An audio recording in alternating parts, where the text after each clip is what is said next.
Hi friends, എല്ലാവർക്കും സുനൂസ് blogging കിച്ചണിലെ പുതിയ വീഡിയോയിലേക്ക് സ്വാഗതം. ഞാൻ ഇന്ന് ഉണ്ടാക്കാൻ പോകുന്നത് പഴഞ്ചക്കയാണ്. പഴഞ്ചക്ക വറട്ടാനാണ്. ഞങ്ങൾക്ക് ഒരാൾ തന്നു.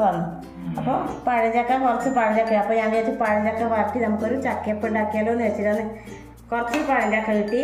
അതിന് കുറച്ച് ശർക്കര 4, കുറച്ച് ഏലക്കപ്പൊടി 1 ടീസ്പൂൺ മതി കേട്ടോ. കുറച്ച് നെയ്യ്, ഒരു വലിയ ടീസ്പൂൺ നെയ്യ്. ഇത്രയും ഉണ്ടാക്കിയിട്ട് നമുക്ക് ആക്കണേ. ഈ ചക്ക നമുക്ക് മിക്സിയിലിട്ട് അരച്ചെടുക്കണം. അതിന് ശേഷം വെള്ളം പാവാക്കി നമുക്ക് വറുത്തിയെടുക്കണം. ഞാൻ ചീനിച്ചിട്ട് എടുപ്പത്ത് വെച്ചിട്ടുണ്ട്. ഇനി അതിനകത്തേക്ക് നമുക്ക് കുറച്ച് നെയ്യ് വെച്ച് നോക്കാം. അല്ല, ഒരു 2 വലിയ സ്പൂൺ നെയ്യ് വെച്ചിട്ടുണ്ട് കേട്ടോ. ഇനി ഇതിലേക്ക് അരച്ച് വെച്ച ചക്ക കണ്ട ഇത് ഇതിനകത്തേക്ക് ഒഴിച്ചു വെക്കുക.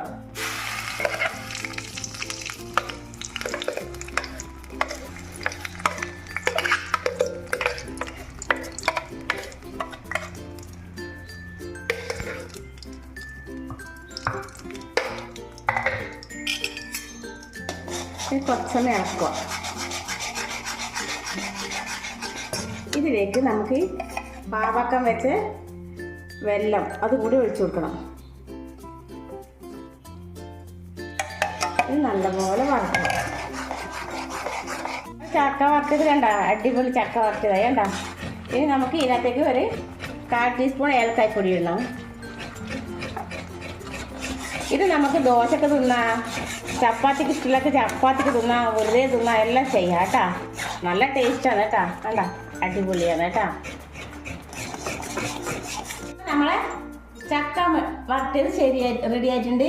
എല്ലാവരും കാണുക, ലൈക്ക് ചെയ്യുക, ഷെയർ ചെയ്യുക, സബ്സ്ക്രൈബ് ചെയ്യാത്ത ഫ്രണ്ട്സ് സബ്സ്ക്രൈബ് ചെയ്യുക. ഇത് ചക്കപ്പം ഉണ്ടാക്കാം, വെറുങ്ങനെ തിന്നാം, ദോശക്ക് കഴിക്കാം. നല്ല എന്നാ പറയേണ്ടത്, നല്ല ടേസ്റ്റാണ്. Okay, by.